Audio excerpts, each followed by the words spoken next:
Subscribe now and press the bell icon. Never miss an update.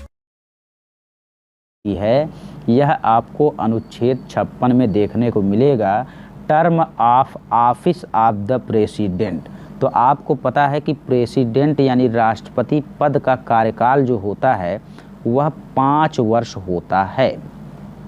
5 वर्ष के अंदर अगर राष्ट्रपति व्यक्तिगत कारण या उसका स्वास्थ्य ठीक ना है, बीमार रहता है, कोई और कारण है, बाहर जाना है, उसको कहीं जो है घर बदलना है, मतलब दूसरे देश में जाना है, तो वह अपने से हट सकता है और हटने से पहले उसे उपराष्ट्रपति को अपना त्यागपत्र देना होगा। लेकिन 5 वर्ष से पहले राष्ट्रपति पर महाभियोग लगा के उसे हटाया भी जा सकता है अगर वह संविधान का उल्लंघन करता है या कोई देशद्रोह जैसा काम करता है। अब यह महाभियोग का जो सिस्टम है वह अमेरिका से लिया गया है और भारत के संविधान में अनुच्छेद 61 में वर्णित है। अब देखिए दोस्तों, अब उसे हटाया कैसे जा सकता है? तो हटाने के लिए देखिए शुरू करना होगा लोकसभा या राज्यसभा से। मतलब इसको हटाने की प्रक्रिया जो राष्ट्रपति को है उसको आप शुरू कर सकते हैं, चाहे लोकसभा से शुरू कर दीजिए, चाहे राज्यसभा से शुरू कर दीजिए। अगर आप लोकसभा से शुरू करते हैं तो लोकसभा में जितने भी सदस्य हैं उसके 1/4 सदस्य का हस्ताक्षर चाहिए और राज्यसभा से भी 1/4 सदस्य का हस्ताक्षर चाहिए। और जब लोकसभा और राज्यसभा में 1/4 सदस्य जो है कह दिए कि भैया राष्ट्रपति पर महाभियोग लगना चाहिए, तब ही लगेगा।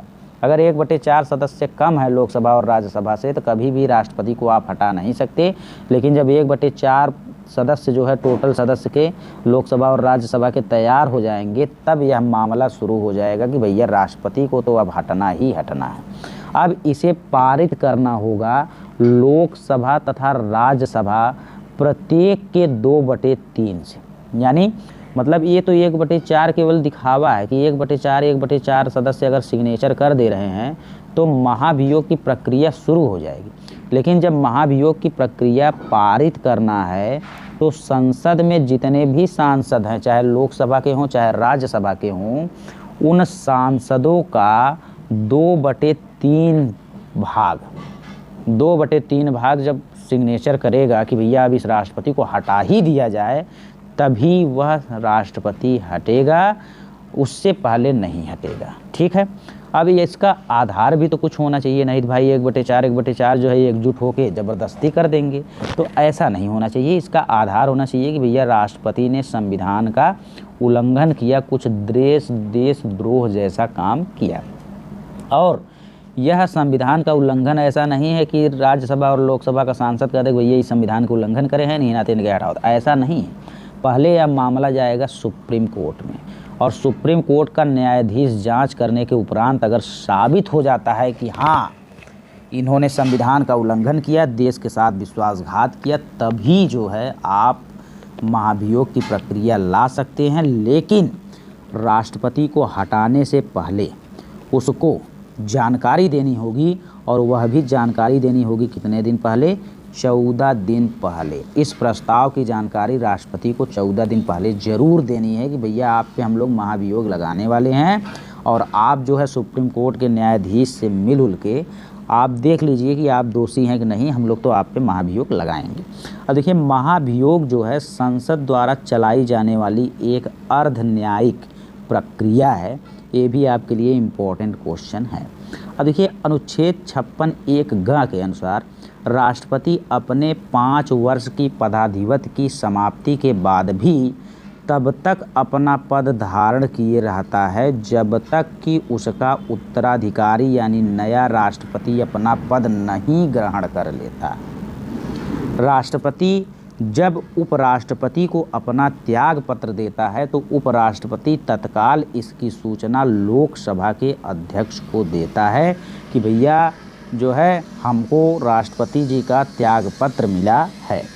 यदि राष्ट्रपति का पद मृत्यु, त्यागपत्र, महाभियोग या किसी अन्य कारण से रिक्त होता है तो उसको भरने के लिए चुनाव 6 माह के भीतर कराया जाना चाहिए। पद ग्रहण की तिथि से 5 वर्ष तक अपना पद ग्रहण करता है। जैसे आज पद ग्रहण किया और 1 साल बाद अगर मान लीजिए उसकी मृत्यु हो गई और 6 महीने बाद जो है लगभग जब 1.5 साल हुआ तो दोबारा चुनाव हुआ, तो ये समझ लीजिए कि 1.5 वर्ष का कार्यकाल चला जाएगा, भले 6 महीना कोई राष्ट्रपति रहे या न रहे। तो उसके बाद आपको जो है 1.5 3 और मतलब 1.5 वर्ष के बाद 2 3 4 5 यानी 3.5 वर्ष ही आप राष्ट्रपति रह पाएंगे। ठीक है, इसके बाद आगे देखते हैं तो राष्ट्रपति द्वारा शपथ या प्रतिज्ञान। तो देखिए राष्ट्रपति द्वारा शपथ का जो है बताया गया है अनुच्छेद 60 में कि राष्ट्रपति शपथ कैसे लेगा, ओथ बाय द प्रेसिडेंट। अब यहाँ पे देखिए ओथ यानी शपथ दिलाने का काम जो है उच्चतम न्यायालय के मुख्य न्यायाधीश का है। जो उच्चतम न्यायालय यानी सुप्रीम कोर्ट का मुख्य न्यायाधीश होता है, सबसे मेन वाला, वही राष्ट्रपति को दिलाता है शपथ। अगर उच्चतम न्यायालय का मुख्य न्यायाधीश नहीं है तो उच्चतम न्यायालय का ही जो ज्येष्ठतम न्यायाधीश है, जो सबसे बड़ा न्यायाधीश है मुख्य न्यायाधीश के बाद, वह जो है राष्ट्रपति को शपथ दिलाने का काम करता है। लेकिन आप जानते हैं कि जो 12 अनुसूची है उसमें अनुसूची 3 में शपथ लेने की बात कही गई है, शपथ दिलाने की बात कही गई है, लेकिन उसमें राष्ट्रपति के शपथ दिलाने का उल्लेख नहीं है। अब बात करते हैं हम लोग वेतन की, तो वेतन भैया 5 लाख प्रति महीना है और इस पे उसको कोई भी टैक्स नहीं देना है। ठीक है, अब बात करते हैं नियुक्तियों की, तो जो राष्ट्रपति होता है वह राज्यपाल को शपथ दिलाता है, नियुक्ति करता है निर्वाचन आयोग का, वित्त आयोग का, प्रधानमंत्री का, मंत्रिमंडल के अन्य मंत्रियों का, भारत के महान्यायवादी का, नियंत्रक एवं महालेखा परीक्षक का, सुप्रीम कोर्ट के न्यायाधीश का, जो कि 124 अनुच्छेद में बताया गया है, हाई कोर्ट के न्यायाधीश का, संघ लोक सेवा आयोग का, तीनों सेनाओं के सेना अध्यक्षों की नियुक्ति, मुख्य निर्वाचन आयुक्त का, अन्य आयुक्त का, राजभाषा आयोग का। इस तरीके से बहुत से चीज़ों का जो है नियुक्ति करता है कौन? राष्ट्रपति। आगे चलते हैं तो राष्ट्रपति के चुनाव संबंधित विवाद। देखिए राष्ट्रपति के चुनाव संबंधित कुछ विवाद होते हैं जो अनुच्छेद 71 में बताया गया है, और अनुच्छेद 71 में कहा गया है कि राष्ट्रपति और उपराष्ट्रपति के चुनाव संबंधित विवादों का निस्तारण जो है सुप्रीम कोर्ट द्वारा किया जाएगा, और सुप्रीम कोर्ट जो अंतिम निर्णय लेगा वही वह माना जाएगा। अगला है राष्ट्रपति की शक्तियाँ, पावर ऑफ प्रेसिडेंट। सबसे पहली शक्ति है अध्यादेश जारी करना। दोस्तों अध्यादेश जारी करना मतलब जैसे मान लीजिए कोई, अब देखिए अध्यादेश जारी करना क्या है, अध्यादेश में अधिदन आदेश मतलब अधिकृत आदेश, ऐसा आदेश जो अधिकृत हो। अब ये अध्यादेश जो है जारी करता है राष्ट्रपति अनुच्छेद 123 के तहत, और राज्यपाल जो राज्य में अध्यादेश जारी करता है वह 213 के साथ। देखिए 1 और 3 को एक साथ ला के मिला देंगे तो 13 हो जाएगा, और 2 को आगे कर देंगे तो 123 के द्वारा राष्ट्रपति अध्यादेश जारी करता है, जबकि राज्यपाल 213 के अनुच्छेद के तहत जो है अध्यादेश जारी करता है। ठीक है, अब यहाँ पे बताया यही गया है कि राष्ट्रपति जो है केंद्र में अध्यादेश जारी करता है और राज्यपाल जो है राज्य में अध्यादेश जारी करता है। अब कब अध्यादेश जारी करने का काम होता है, जैसे कानून निर्माण तो वास्तव में लोकसभा, राज्यसभा और राष्ट्रपति तीनों मिल के करते हैं, लेकिन जब कानून निर्माण की आवश्यकता हो परंतु लोकसभा तथा राज्यसभा कार्य नहीं कर रहे हैं, ऐसे दशा में संसद का एक सदन सत्र में हो तब भी अध्यादेश जारी किया जा सकता है, और संसद का एक भी सदन अगर ना हो सत्र में तब भी अध्यादेश जारी कर सकता है। जैसे मान लीजिए अब लोकसभा और राज्यसभा नहीं काम कर रहे हैं, दोनों जो है सत्र में नहीं हैं, और ज़रूरत पड़ गई भैया 3 तलाक पे जो है एक कानून बनाना है, या कोई भी ऐसा ही बहुत बड़ा जैसे अनुच्छेद 370 है या इस टाइप से कोई है, कानून की सख्त आवश्यकता है। हम लोकसभा और राज्यसभा का इंतज़ार नहीं कर सकते हैं कि वह सत्र में आए और उनसे सारी चीज़ें प्रोसेस हों। राष्ट्रपति तुरंत जो है क्या करेगा, एक जो है मंगाएगा कि हाँ भैया ये कानून सही है, इस पर सिग्नेचर करिए, ये कानून पारित। इसी को आप अध्यादेश कहेंगे, चाहे एक सदन रहे, चाहे दोनों सदन ना रहे, चाहे दोनों रहें, तब भी कर सकता है। अब देखिए कितने दिन तक इसका प्रभाव रहेगा? तो दोस्तों देखिए, इस अध्यादेश का प्रभाव जो है 6 महीने तक रहेगा। जो ये अध्यादेश होगा इसका प्रभाव 6 महीने तक होगा, लेकिन शर्त ये है कि संसद से शुरू होगा और 6 सप्ताह के भीतर पारित करना अनिवार्य होगा। जैसे अध्यादेश तो जारी कर दिए, लेकिन अध्यादेश को जारी करने के बाद फिर संसद में उसको पारित भी करना होगा, और पारित करना होगा 6 सप्ताह यानी 42 दिन के अंदर जो है हमें इस कानून को संसद में शुरू कर देना है पारित करना। और अधिकतम इसके पारित होने में और इसके प्रभाव में कुल 7.5 महीने, यानी आप कह सकते हैं 6 महीने 6 सप्ताह लगभग जो है अधिकतम समय ले सकते हैं इसके प्रभाव में। ठीक है, 7.5 महीने के बाद जो है आपको पारित ही करना है उस अध्यादेश के कानून को। अब देखिए, दूसरा काम राष्ट्रपति क्या कर सकता है? अधिवेशन बुला सकता है। अधिवेशन बुलाना तथा सालावसान की घोषणा करना, यानी कह सकते हैं कि संसद अनुच्छेद 79 का गठन राष्ट्रपति, लोकसभा तथा राज्यसभा तीनों से मिलकर होता है, और यह लोकसभा या राज्यसभा का अधिवेशन बुला सकता है, या आप ये कहें कि यह संयुक्त अधिवेशन भी बुलाने की शक्ति इसमें होती है। जैसे आप ये कह सकते हैं भैया संसद में राज्यसभा लोकसभा है, तो ये कहा कि भैया हम राज्यसभा के साथ बैठक करना चाहते हैं, राज्यसभा का अधिवेशन चाहते हैं, तो राज्यसभा तुरंत जो है हाजिर। लोकसभा के साथ अधिवेशन करना चाहते हैं तो लोकसभा तुरंत हाजिर।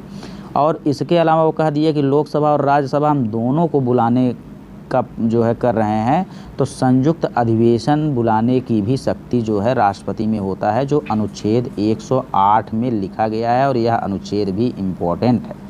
अब देखिए दोस्तों, राष्ट्रपति लोकसभा के प्रत्येक आम चुनाव के बाद, लोकसभा का जब चुनाव हो जाता है प्रधानमंत्री वाला, तो उस चुनाव के बाद जो प्रथम सत्र के आरंभ में जो पहला सत्र होता है उसमें तथा प्रत्येक वर्ष के प्रथम सत्र के आरंभ में संसद के दोनों सदनों का संयुक्त बैठक को संबोधित करता है।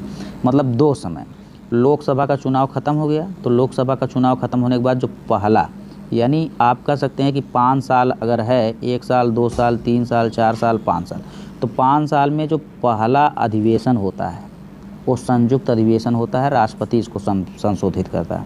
और दूसरे वर्ष का भी जो पहला अधिवेशन होगा, तीसरे वर्ष का जो पहला अधिवेशन होगा, चौथे वर्ष का जो पहला अधिवेशन होगा और 5वें वर्ष का जो पहला अधिवेशन होगा, ये सब अधिवेशन जो है संयुक्त अधिवेशन बुलाया जाता है और उसको राष्ट्रपति संबोधित करता है। अगला है क्षमादान की शक्ति। तो क्षमादान की शक्ति जो होती है वह अनुच्छेद 72 में बताई गई है कि राष्ट्रपति को क्षमादान की शक्ति प्रदान की गई है। अतः राष्ट्रपति किसी अपराध के लिए दोष सिद्ध व्यक्ति के दंड को क्षमा कर सकता है। किसी को फांसी की सज़ा है तो उसको उम्र कैद में बदल सकता है।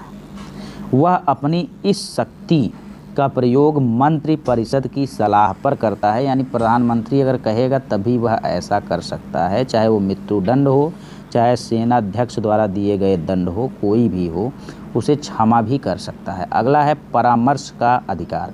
तो परामर्श का अधिकार अनुच्छेद 143 में बताया गया है कि राष्ट्रपति को उच्चतम न्यायालय यानी सुप्रीम कोर्ट न्यायालय से परामर्श या सलाह कंसल्ट का अधिकार दिया गया है, किंतु वह सुप्रीम कोर्ट का परामर्श मानने के लिए बाध्य नहीं है। मतलब सुप्रीम कोर्ट से सलाह ले सकता है, परामर्श ले सकता है, कंसल्ट कर सकता है, लेकिन उसको मानने के लिए वह बाध्य नहीं है, ऐसा अनुच्छेद 143 यानी 143 में बताया गया है। अगला है सैनिक अधिकार। तो दोस्तों, सैनिक अधिकार में आपको पता है कि राष्ट्रपति जो है राष्ट्रीय आपात घोषित कर सकता है, राष्ट्रपति शासन की घोषणा कर सकता है, वित्तीय आपात की घोषणा कर सकता है। आपको पता है कि राष्ट्रीय आपात की घोषणा के बारे में अनुच्छेद 352 में और राष्ट्रपति शासन के बारे में अनुच्छेद 356 में और वित्तीय आपात के बारे में अनुच्छेद 360 में दिया गया है। अब अगर राष्ट्रीय आपात की हम बात करें तो राष्ट्रीय आपात की घोषणा जो है राष्ट्रपति कब करता है? तो दोस्तों, जब युद्ध हो जाए, बाह्य आक्रमण हो जाए, सशस्त्र विद्रोह हो जाए, तब राष्ट्रपति द्वारा राष्ट्रीय आपात की उस घोषणा की जाती है और आपात की उद्घोषणा के लिए मंत्रिपरिषद की लिखित सहमति की आवश्यकता होती है। यानी प्रधानमंत्री और उसके मंत्रिमंडल जो है लिखित तौर पे जब तक नहीं कहेंगे कि राष्ट्रपति जी आप राष्ट्रीय आपात की घोषणा करिए अनुच्छेद 352 के तहत, चाहे युद्ध हो, चाहे बाह्य आक्रमण हो जैसे पाकिस्तान, चीन इत्यादि देशों के द्वारा आक्रमण हो, या सशस्त्र विद्रोह हो जाए, तब तक राष्ट्रपति आपात की घोषणा राष्ट्रपति नहीं कर सकता जब तक कि मंत्रिमंडल की लिखित सहमति न हो। आपात की उद्घोषणा का 1 माह के भीतर संसद द्वारा अनुमोदन किया जाना चाहिए। संसद का मतलब है कि वही जो मंत्रिपरिषद या मंत्रिमंडल हैं उसमें अनुमोदन करना चाहिए। अनुमोदन के बाद आपात 6 माह तक लागू रहेगी और 6 माह भी लागू रखने के लिए इसका पुनः अनुमोदन आवश्यक रहेगा। यानी 6 माह तक तो राष्ट्रीय आपात लागू रहेगी। अगर आप 1 महीने में अनुमोदन कर दिए, अनुमोदन का मतलब ये है कि आप लोकसभा और राज्यसभा जो है इसको इजाज़त दे देती है कि चलिए भैया ठीक है राष्ट्रीय आपात लगे रहने चाहिए। तो 1 महीने में अगर वह कह देगी तो अगले 6 महीने जब प्रभावी रहेगा तो 6 महीने बाद अगर फिर 6 महीना और बढ़ाना है तो पुनः जो है लोकसभा और राज्यसभा के द्वारा अनुमोदन आवश्यक होगा। ठीक है, उसके बाद आगे हम लोग चलते हैं। तो कुल 3 बार आपातकाल की घोषणा की गई है। अगर आपसे पूछेगा कि भारत में कुल कितनी बार आपात की घोषणा की गई है, तो कुल 3 बार आपात की घोषणा की गई है। सबसे पहले आपात की घोषणा तब की गई थी जब बाह्य आक्रमण हुआ था चीन के द्वारा 1962 में। दूसरी बार आपात की घोषणा तब की गई थी जब बाह्य आक्रमण हुआ था पाकिस्तान के द्वारा 1971 में। तीसरी बार कब की गई थी? जब आंतरिक अशांति हो गई थी कांग्रेस सरकार के द्वारा 1975 में, तब भी आपातकाल की घोषणा की गई थी। तो यही 3 बार आपातकाल की घोषणा भारत में की गई है। उसके बाद दोस्तों देखिए दूसरा है राष्ट्रपति शासन की घोषणा। तो राष्ट्रपति शासन की घोषणा के बारे में अनुच्छेद 356 में बताया गया है। सबसे पहले तो आपको हम बता दें कि राज्य के राज्यपाल से प्रतिवेदन मिलने पर या राज्य का शासन संविधान के उपबंधों के अनुसार नहीं चलाया जा सकता है, ऐसा होने पर राष्ट्रपति शासन की घोषणा होती है। यानी किसी राज्य का राज्यपाल जो है प्रतिवेदन कर दे रहा है कि भैया यूपी की सरकार सही नहीं चल रही, यहाँ पे आपातकाल राष्ट्रपति शासन की घोषणा की जाए। या राज्यपाल नहीं भी कह रहा है तो केंद्र सरकार को या शासन को लगता है कि संविधान के उपबंधों के अनुसार राज्य का जो रूल चल रहा है वह नहीं चल रहा। जैसे बंगाल में चलता है तो हमारी सरकार जो है कहती है कि भैया बंगाल में शासन सही नहीं चल रहा है, वहाँ पे राष्ट्रपति शासन लगा देना चाहिए अनुच्छेद 356 के अनुसार। तो ऐसा होने पर राष्ट्रपति शासन लगाया जाता है। ऐसी उद्घोषणा की स्वीकृति संसद से 2 माह के भीतर लेना आवश्यक है। जैसे राष्ट्रीय आपात की स्वीकृति या अनुमोदन 1 माह में आवश्यक है तो 6 माह चलेगा। वैसे राष्ट्रपति शासन की स्वीकृति जो है संसद से यानी लोकसभा और राज्यसभा से 2 माह के भीतर इसकी स्वीकृति लेना आवश्यक है। और जब इसकी स्वीकृति मिल जाएगी तो एक बार में यह 6 माह से अधिक समय तक और कुल मिलाकर 3 वर्ष से अधिक समय तक जारी नहीं रह सकती है। एक बार में 6 महीना रहेगी, उसको बढ़ाना होगा, फिर संसद से आप अनुमति लेंगे तो 6 12 हो जाएगी, फिर लेंगे तो फिर 6 महीने बढ़ जाएगी 18 हो जाएगी। ऐसे ऐसे बढ़ते बढ़ते आप 3 साल से अधिक राष्ट्रपति शासन नहीं लगा सकते हैं। आपको चुनाव करके वहाँ पे सरकार बनानी होगी। उसके बाद वित्तीय आपात की घोषणा अनुच्छेद 360 में की गई है। भारत अथवा उसके किसी भाग का वित्तीय अस्थायित्व अगर संकट में है, भारत का अगर वित्तीय आपात जो है वित्तीय संकट में है या उसके किसी भाग या किसी राज्य किसी केंद्र शासित प्रदेश का अगर वित्तीय यानी पैसा वैसा अगर संकट में है तो राष्ट्रपति वित्तीय आपात की घोषणा कर सकता है। ऐसी उद्घोषणा 2 माह के बाद जो है प्रवर्तन में नहीं रहेगी। यानी जैसे राष्ट्रीय आपात 6 महीने और राष्ट्रपति शासन 6 महीने तक रहती है, वैसे वित्तीय आपात जो होती है वह 2 महीने से ज़्यादा नहीं रह सकती है। ठीक है, आगे देखते हैं 7वां। तो धन विधेयक जिसका वर्णन अनुच्छेद 110 में किया गया है, राष्ट्रपति के सहमति के बाद ही संसद में पारित किया जा सकता है। मोस्ट इम्पॉर्टेंट क्वेश्चन, धन विधेयक का वर्णन अनुच्छेद 110 में हुआ है और राष्ट्रपति के सहमति के बाद ही धन विधेयक पारित किया जा सकता है।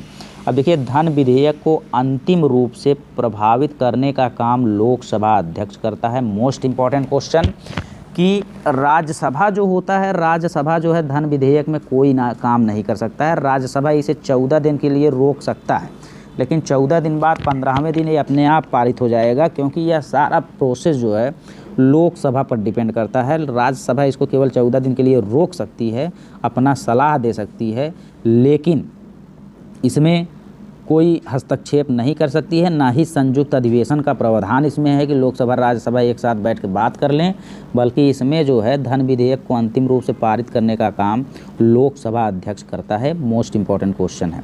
अगला क्वेश्चन है, यम हिदायतुल्ला भारत के एकमात्र ऐसे मुख्य न्यायाधीश हैं जिन्होंने कार्यवाहक राष्ट्रपति के रूप में कार्य किया था, लेकिन भारत के प्रथम कार्यवाहक राष्ट्रपति वीवी गिरी थे। मतलब यम हिदायतुल्ला मुख्य न्यायाधीश थे, लेकिन उन्होंने कार्यवाहक राष्ट्रपति के रूप में भी काम किया है। लेकिन अगर पूछेगा कि भारत का प्रथम कार्यवाहक राष्ट्रपति कौन है, तो वीवी गिरी है। भारत के प्रथम राष्ट्रपति डॉक्टर राजेंद्र प्रसाद 26 जनवरी 1950 को बनाए गए थे और 13 मई 1962 तक थे। संविधान सभा के द्वारा यह बनाए गए थे, निर्वाचित किए गए थे, और प्रथम चुनाव जो हुआ था वह 1952 में हुआ था। भारत के दूसरे राष्ट्रपति की बात करें तो डॉक्टर सर्वपल्ली राधाकृष्णन थे, जो भारत के प्रथम उपराष्ट्रपति भी रहे हैं। भारत के तीसरे राष्ट्रपति की बात करें तो डॉक्टर जाकिर हुसैन थे, जिनकी मृत्यु कार्यकाल के दौरान ही हो गई थी। और भारत के प्रथम मुस्लिम राष्ट्रपति भी डॉक्टर जाकिर हुसैन थे। Most important question. भारत का निर्विरोध निर्वाचित राष्ट्रपति, बहुत इंपॉर्टेंट क्वेश्चन, भारत का निर्विरोध निर्वाचित राष्ट्रपति नीलम संजीव रेड्डी थे। यहाँ पे कुछ और इम्पॉर्टेंट क्वेश्चन है। जेवी वीटो का प्रयोग सर्वप्रथम ज्ञानी जैल सिंह राष्ट्रपति ने किया है। जेवी वीटो। सर्वाधिक आयु में राष्ट्रपति बने थे आर वेंकटरमन। प्रथम दलित राष्ट्रपति डॉक्टर के.आर. नारायणन थे।